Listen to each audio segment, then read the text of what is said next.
Berbicara lagi nih tentang terorisme. Di Jawa Tengah sendiri kan sempat ya terjadi beberapa aksi teror bom dan penangkapan. Pandangan Bapak melihat itu bagaimana? Ya serius. Jadi dulu itu petanya hanya di tempat-tempat tertentu saja. Ternyata setelah saya ngaji, saya bertanya sama BNPT, saya dikasih petanya. Pak Ganjar, mereka sudah merembes. Dan mereka mencari tempat yang asing. Sekolah kita dorong. Tempat-tempat keagamaan kita dorong. Komunitas-komunitas kita dorong. Untuk semua aware tadi. Pak Boy bilang, tidak sendirian. Emang BNPT bisa sendirian? Nggak bisa. Pemprov sendirian? Nggak bisa. Mesti kolaborasi. Kami ini langsung tiba-tiba merasa, iya itu sebagian memang tugas kami, bukan BNPT. Tapi BNPT masih peduli, jadi kami sinergi untuk kita lakukan itu. Makasih banget gitu.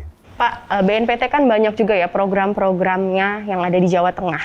Nah, Bapak melihat keberagaman di Jawa Tengah itu bagaimana, Pak? Dengan keberagaman yang ada, kita tentu membangun sebuah persepsi yang sama dengan masyarakat bahwa ini adalah kekayaan bangsa Indonesia.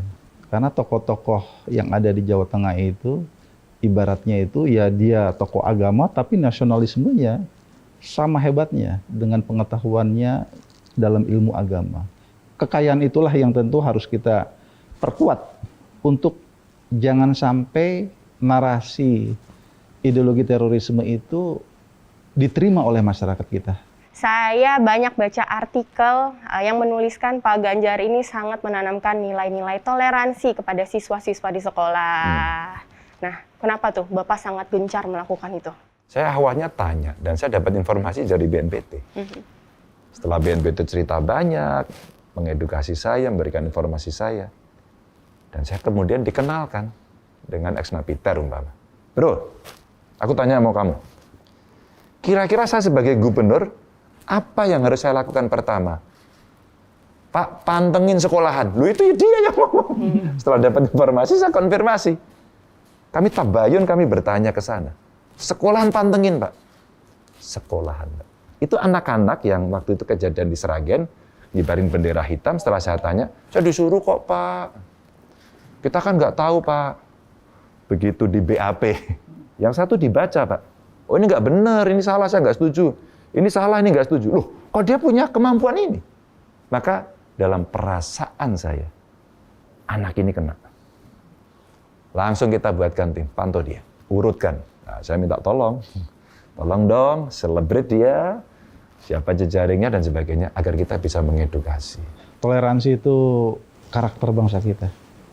Dilandaskan kepada kebutuhan karena bangsa kita ini adalah bangsa yang majemuk dan beragam. Jadi semangat bertoleransi, seandainya atau contohnya yang pernah dilaksanakan oleh Pak Ganjar, itu adalah dalam rangka melaksanakan amanah konstitusi. Bahwa bangsa Indonesia itu adalah bangsa yang bertoleransi. Teroris tidak bertoleransi. Jadi waspadalah dengan teroris.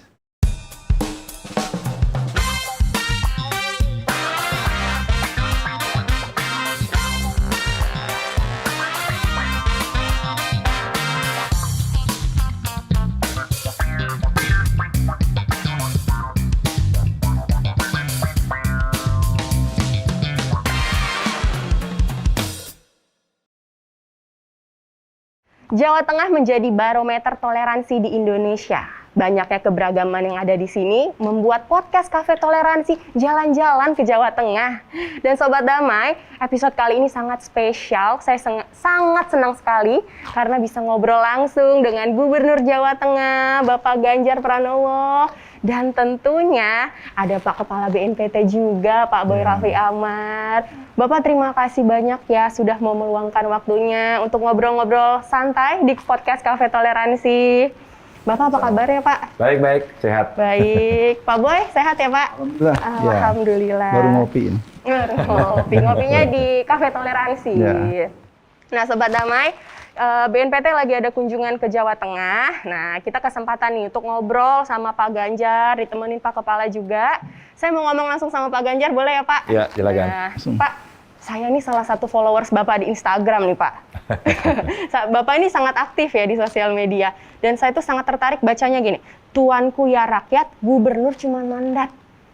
Tapi saya nggak mau bahas ke sana. Yang saya mau bahas, Bapak ini kan termasuk pejabat yang aktif di sosial media. Pastinya banyak kritik-kritik yang Bapak dapatkan dari netizen.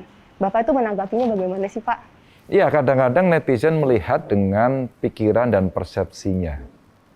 Dan saya harus nyambung. Maka media sosial sebenarnya saya pakai sebagai media komunikasi ke publik begitu.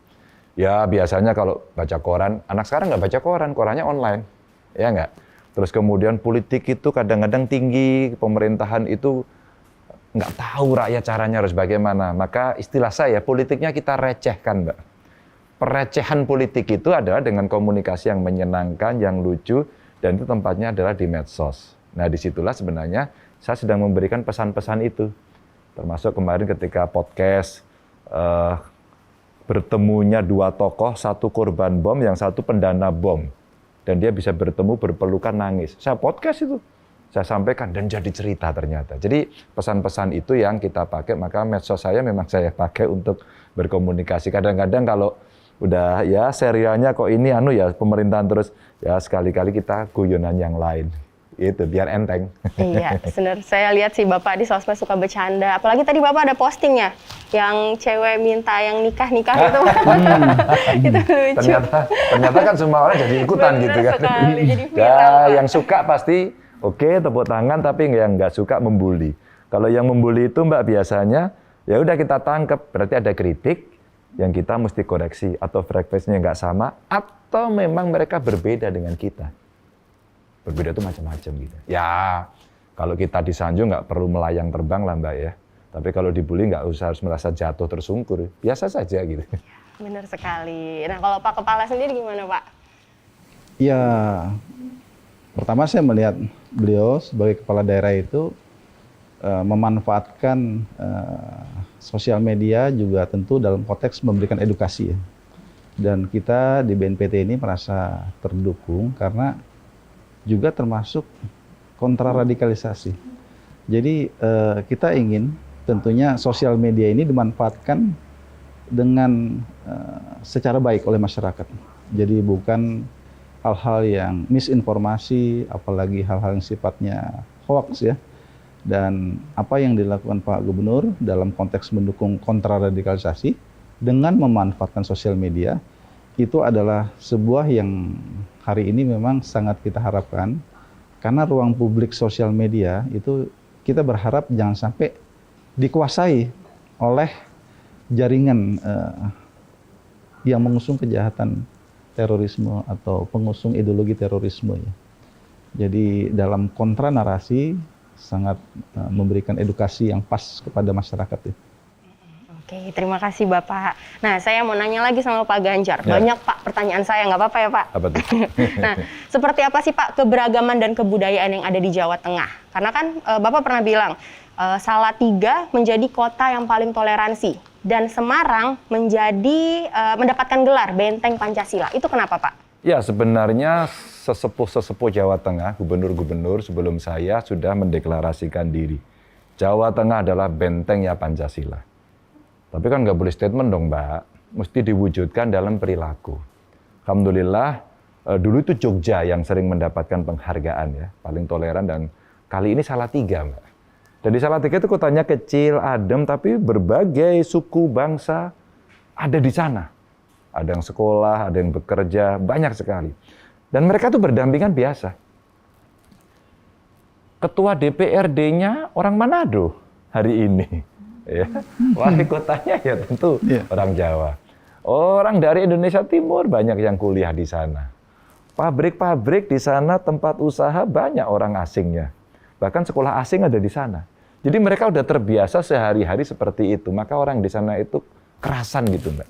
Dan secara kultural, Jawa Tengah itu ada 6 ekskarisidenan. Gaya Semarangan ini lebih terbuka karena pantai. Samalah dengan Pantura ya, Pekalongan, terus kemudian Pati ke timur sana, Pek Rembang. Tapi yang di pegunungan, Temanggung, Wonosobo, Purworejo, itu lebih adem. Ke selatan bagian tengah, Solo Raya. Orangnya kalem, tenang, kayak Pak Jokowi. Gitu ya. Terus kemudian Banyumasan. Banyumasan itu terkenal dengan Blakasuta. Orang Jawa bilang Blokasuta, tapi karena di Jawa, di sana pakai ngapak Blakasuta. Lebih terbuka masyarakatnya. Dan kalau ngomong lebih keras dengan bahasa Banyumasanya. Tapi orangnya sama. Saya orang yang meyakini baik, maka budayanya banyak, kulturnya banyak, bahkan sampai direpresentasikan ke baju adatnya. Itu berbeda-beda, maka menjadi menarik. Jadi kalau memimpin Jawa Tengah, pengalaman saya, nggak bisa kita hanya mengambil mainstream-nya saja, Semarang saja atau Solo biasanya. Maka kita mesti pakai gaya yang Banyumasan, gaya Pantura, dan itu beda-beda. Mereka punya kultur berbeda, maka treatment-nya juga berbeda. Nah, perbedaan inilah Mbak yang kita keluarkan bahwa kita kaya karena perbedaan itu. Maka tidak ada suku agama, tapi juga termasuk tokoh-tokohnya. Maka ada Habib Lutfi ya, yang selalu bicara kalau pidato, wah NKRI harga mati. Habib Syekh, kita Jateng bersolawat punya, dan dia sampaikan, mesti setelah selesai kita nyanyi Indonesia Raya. Jadi artinya, kita bisa menggunakan tokoh-tokoh itu. Tokoh agama, Hindu, Buddha, Katolik, Kristen, semuanya. Mereka berkumpul di FKUB. Nah, kekuatan inilah yang coba kita dengungkan ya, kita tampilkan, bah, asik loh, bareng-bareng itu asik loh, menarik loh gitu. Bahagia loh gitu. Gitu Mbak. Iya benar sekali sih Pak. Nah sekarang untuk Pak Boy, Pak BNPT kan banyak juga ya program-programnya yang ada di Jawa Tengah. Nah Bapak melihat keberagaman di Jawa Tengah itu bagaimana Pak? Ya Jawa Tengah ini ibaratnya miniatur Indonesia ya. Jadi dengan keberagaman yang ada, kita tentu membangun sebuah persepsi yang sama dengan masyarakat bahwa ini adalah kekayaan bangsa Indonesia. Nah, oleh karena itu, untuk menepis masuknya ideologi terorisme ke dalam masyarakat, tiada lain narasi semangat kebangsaan ini yang harus kita terus tumbuhkan di masyarakat. Dengan demikian, kita berharap sulit ya. Jadi masyarakat yang ingin membawa ideologi-ideologi kekerasan itu akan tertolak dengan sendirinya. Karena tokoh-tokoh yang ada di Jawa Tengah itu, ibaratnya itu ya dia tokoh agama tapi nasionalismenya sama hebatnya dengan pengetahuannya dalam ilmu agama. Nah itulah yang kita bersyukur. Artinya prinsip mencintai negara itu sangat banyak narasi-narasi yang diangkat dari lintas budaya termasuk tentunya lintas agama sendiri. Jadi kekayaan itulah yang tentu harus kita perkuat untuk jangan sampai narasi ideologi terorisme itu diterima oleh masyarakat kita. Demikian. Oke, nah benar sekali sih Pak. Tentunya ya seiring perkembangan zaman, mempertahankan keberagaman dan toleransi itu nggak mudah.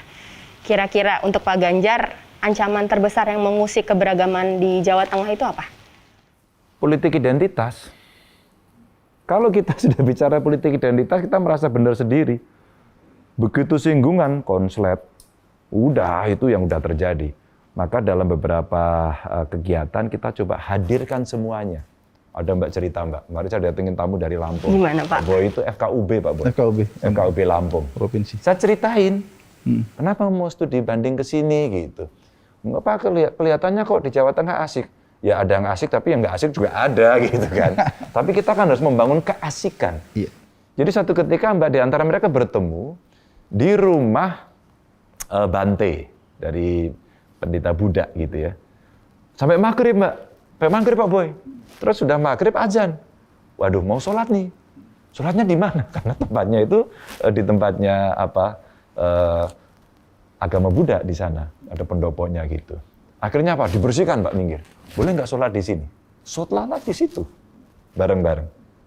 Dan itu pemandangan yang indah. Karena situasi sudah sore, katanya hujan begitu. Terus mereka sholat. Dan dipersilahkan, dan dibersihkan. Yang agamanya Katolik, Hindu, Buddha, dia minggir. Ada yang ngopi, ngeteh. Yang lain sholat. Jamaah di situ. Pada saat kita melihat situasi itu, kok adem ya? Kok asik ya? Gitu. Maka kita membangun tradisi-tradisi yang berbeda ras, kelompok, agama, suku, kita datengin. Maka dulu Pak Boy, pada saat pandemi berjalan, kan kita mesti work from home, stay at home ya kan. TNI Polri turun, semua Satpol PP turun. Nah yang di rumah-rumah ini siapa yang peduli? Jadi Mbak Fiona saya datang ke asrama-asrama mahasiswa. Ada dari Papua, dari Aceh gitu kan, kita datengin Pak. dari Kalimantan, Sulawesi, Bali kita datangi. Saya tanya, bro, nggak pulang bro? Kan nggak boleh pulang pak. Ya udah kamu di sini aja. Berasnya mana? Gitu. Boleh lihat dapurnya nggak gitu? Tapi berasnya tinggal dikit. Ya kita kan nggak bisa pergi pak, nggak kemana-mana. Kita kirim beras. Sederhana. Saya ke Salatiga, ketemu teman-teman Papua, listrik. Airnya 3 bulan nggak dibayar. Kenapa? Ternyata ya, namanya juga anak kos, saya dulu anak kos juga. Gitu. Habis kita bayarin ternyata apa? Selesai enggak? Tidak ada cerita urusan kedaerahan. Dan pada saat acara PON saya ke Papua, orang pada rame-rame pengen menyambut saya tanya, Mama kenapa sambut saya? Karena anak-anak saya Bapak kasih makan di Jawa. Melalui medsos kita cerita itu, kita nggak ada cerita suku agama. Maka Pak Boy bilang tadi, kita menciptakan kedamaian dengan cara-cara itu. Sederhana saja, Mbak. Kemarin kita upacara 28 Oktober, saya pakai baju Aceh. Ternyata saya diundang ke asrama Aceh, di sana itu asramanya namanya Pok Cut. Pok Cut itu perempuan pejuang dari Aceh yang dimakamkan di Blora. Pak. Maka Hari Pahlawan saya datang upacara di Blora. Pak. Di Blora. Akhirnya kita cerita, saya yang akan perbaiki makam Pok Cut sini. Selesai. Jadi keindonesiaan kita rawat, tidak usah membanding-bandingkan sesuatu dengan aksi nyata saja. Nah itu ternyata bagus. Jadi begitu ceritanya. Oke. Iya, luar biasa ya. Iya, luar biasa. Merawat keberagaman di Jawa Tengah oleh beliau. Nah, kalau untuk Pak Boy sendiri, karena kan Bapak pasti tidak hanya fokus di Jawa Tengah, seluruh wilayah Indonesia. Yang menurut Bapak, hal yang mengusik keberagaman yang ada di Indonesia ini apa? Ya, itu tadi. Eksklusivisme yang diusung oleh entitas tertentu. Dan bahkan di antara mereka menggunakan narasi agama. Ini yang harus kita waspadai. Karena tentu kita menyadari dengan kekayaan keberagaman bangsa kita, kita secara konstitusi semua memiliki hak yang sama. Jadi tidak ada yang merasa superior, tidak ada yang merasa minoritas, tapi kita adalah bangsa yang equal satu sama lainnya. Itulah yang harus semangat kita lakukan, dan pendiri bangsa kita sudah mengajarkan seperti itu. Bahkan jauh sebelum kita merdeka, para pemuda-pemudi Indonesia sudah berpikir bagaimana menyatukan Nusantara ini. Itu warisan yang diberikan kepada generasi kita hari ini. Oleh karenanya, tiada lain bagi kita hari ini melanjutkan apa yang telah diberikan, dilegasikan kepada kita dengan merawat keberagaman ini. Tanggung jawab siapa? Bukan tanggung jawab pemerintah, bukan tanggung jawab masyarakat, tapi tanggung jawabnya bersama-sama. Kalau kita sudah merasa sebagai warga negara Indonesia, maka kewajiban itu melekat secara konstitusi. Karena kita tahu bahwa di Undang-Undang Dasar kita, pasal 27 mengatur bela negara. Bela negara itu bukan milik TNI, Polri, aparatur pemerintah, tapi milik anak bangsa semuanya, harus menjaga semangat nasionalisme, patriotisme, untuk menjaga NKRI ini. Demikian. Ya, benar sekali. Ya, Sobat Damai. Berarti memang tugas kita sebagai warga negara Indonesia mencintai negara kita Indonesia dan menjaga keberagaman yang ada. Nah, Bapak, kita main game sebentar boleh? Oke. Boleh. Mbak Kreatif boleh dibantu? Terima kasih. Apa isinya nanti? Ada, ini spesial buat Pak Ganjar. Nanti Pak Boy boleh bantu ambilin ya, Pak. Undian. Nah, Bapak silakan. Pertanyaan apa tugas? Hadiah pertama. Pertanyaan, Pak. Oh, kira hadiah. Hadiah. Saya minta hadiah sama Bapak Oke. nih. Terus ngapain? Bapak baca atas saya. Dan ini sudah saya baca, gimana dong? Disebutin Bapak, maaf. Oke, ya. Oke. Satu kata untuk terorisme. Lawan. Lawan. Pak Boy, satu kata untuk terorisme. Hukum. Hukum. Setuju. Untuk saya, sadis. Selanjutnya, lagi boleh. Bapak suka nongkrong berdua dengan Wagub Jateng, biasanya nongkrongnya di mana? Di kantor lah. Oh, Nanti kita nongkrongnya di warung dimarahin orang. Kerja bro, bukan nongkrong gitu. Di kantor saya sering ngobrol, kadang di rumah. Kita punya Jateng bersolawat, Pak Wagub saya sangat aktif. Tapi seringkali kita bareng di event. Oke. Di event. Dan beliau sekolah di Suriah, Pak. Oh, Suriah. Jadi ketika cerita Suriah damai, Iya. dan kemudian sekarang Suriah seperti itu, beliau itu narasumber. Wah. Pak Wagub saya. Jadi dia menyampaikan, dan ayahnya tentu Yai Maimun Juber, Iya. wah sudah semua tahu ini ayahnya Gus Yassin, yang semangatnya luar biasa, semangat kebangsaannya luar biasa. Itu. Oke. Nggak diragukan lagi lah pokoknya. Terakhir nih Pak, ini saya sebenarnya lebih pengen nanya karena banyak banget Sobat Damai yang ingin mengeluar saya menanyakan ini. Oke. Teroris atau koruptor? Dua-duanya sikat. Sikat. Pak Boy? Iya, dua-duanya musuh negara. Iya, setuju, benar. Tapi Tapi apa Pak? dua-duanya harus dicegah. Iya, setuju. Dicegah. Itu kenapa ada BNPT Yes. dan Iya. KPK, tentunya itu tidak baik. Dan juga narkoba ya Pak, itu tidak Betul. boleh. Nah, saya mau lanjut nanya. Nah, Pak, berbicara lagi nih tentang terorisme. Di Jawa Tengah sendiri kan sempat ya terjadi beberapa aksi teror bom dan penangkapan para teroris pernah ditangkap di Jawa Tengah. Pandangan Bapak melihat itu bagaimana? Ya serius. Jadi dulu itu petanya hanya di tempat-tempat tertentu saja. Dulu. Sehingga kita dari aparatur ini seringkali, kalau bahasa saya sebagai orang sipil yang tidak punya ilmu itu, kayaknya kita kecolongan deh. Ternyata setelah saya ngaji, saya bertanya sama BNPT, saya dikasih petanya. Pak Ganjar, mereka sudah merembes. Dan mereka mencari tempat yang asing. Yang orang tidak pernah tahu. Disitulah kemudian saya sangat berminat untuk lebih mendalami dan mempelajari. Maka setiap kali kawan-kawan dari BNPT datang, saya mendapatkan ilmu baru, Mbak. Dan kita tahu. Makanya kenapa saya katakan pencegahan tadi. Sekolah kita dorong. Tempat-tempat keagamaan kita dorong. Komunitas-komunitas kita dorong. Untuk semua aware tadi. Pak Boy bilang, tidak sendirian. Emang BNPT bisa sendirian? Nggak bisa. Pemprov sendirian nggak bisa. Mesti kolaborasi. Nah, ketika beliau punya program tadi, bagaimana repatriasi sosial, bagaimana mengembalikan ke pangkuan Ibu Pertiwi, bagaimana lebih mereka bisa hidup mandiri, itu menurut saya, kami ini langsung tiba-tiba merasa, iya itu sebagian memang tugas kami, bukan BNPT. Karena sebenarnya kalau sudah selesai ke kami, kamilah yang bertanggung jawab. Tapi BNPT masih peduli, jadi kami sinergi untuk kita lakukan itu. Makasih banget gitu. Dan pencegahan itulah Mbak yang tadi kita sampaikan. Iya benar sekali sih, apalagi BNPT juga ada program terbaru ya Pak Boy, kawasan khusus terpadu Nusantara, dan semoga juga di Jawa Tengah ini bisa terlaksana lah program KKTN ini sendiri. Ya, amin. Amin. Nah Pak, saya mengingat beberapa waktu yang lalu, ini pertanyaan untuk Pak Ganjar dan Pak Boy, di Lampung ada yang memanfaatkan kotak amal sebagai pendanaan untuk aksi terorisme. Dan tentunya itu kan menjadi kekhawatiran bagi seluruh wilayah Indonesia. Pandangan Bapak melihat itu bagaimana? Pak Boy dulu. Ya, terima kasih. Jadi yang sudah tentu harus menjalani proses hukum. Ke depan pencegahan tadi yang Pak Gubernur sampaikan, kita harus mengingatkan kepada masyarakat. Niat baik masyarakat untuk berderma melalui kotak-kotak amal yang dikelola oleh pihak-pihak tertentu.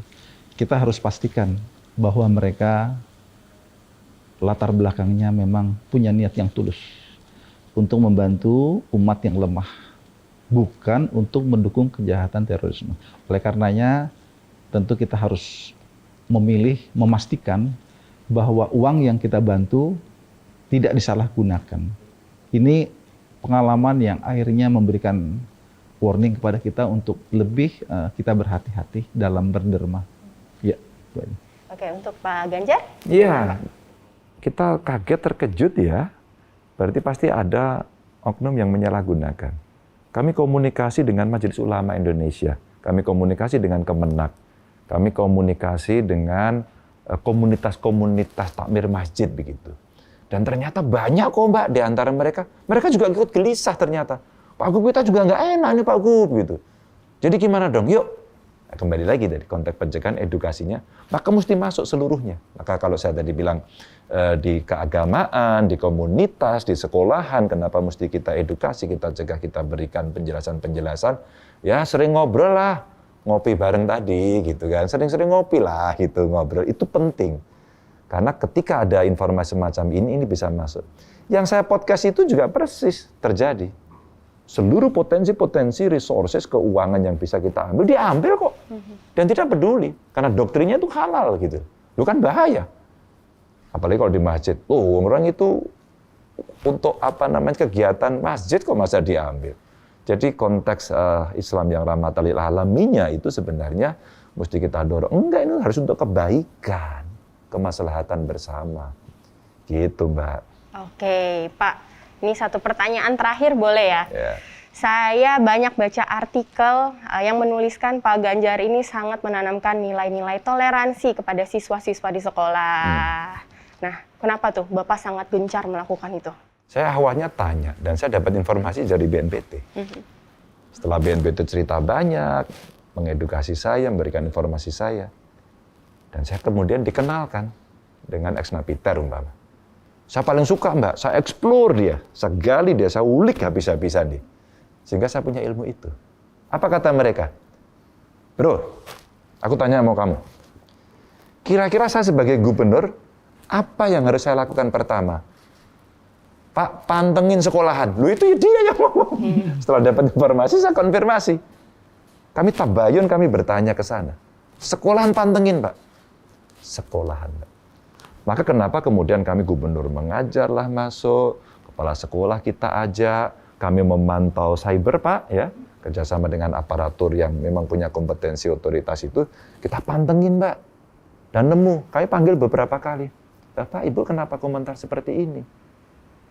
Maaf Pak, saya hanya retweet, saya hanya repost, saya hanya ini. Kita langsung percaya? Oh tidak.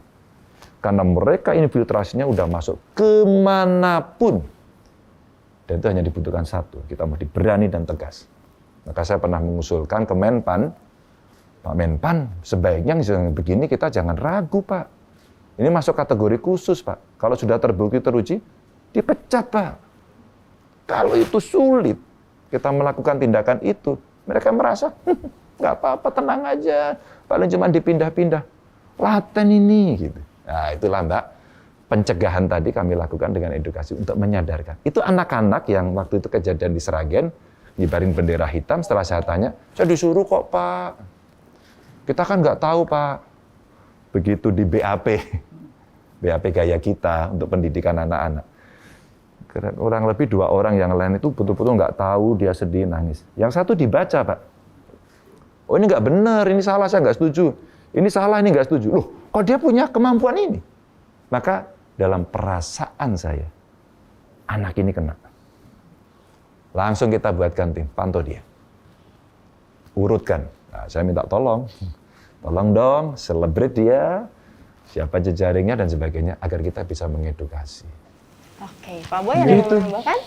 Iya, toleransi itu karakter bangsa kita. Dilandaskan kepada kebutuhan karena bangsa kita ini adalah bangsa yang majemuk dan beragam. Jadi semangat bertoleransi, seandainya atau contohnya yang pernah dilaksanakan oleh Pak Ganjar, itu adalah dalam rangka melaksanakan amanah konstitusi. Bahwa bangsa Indonesia itu adalah bangsa yang bertoleransi.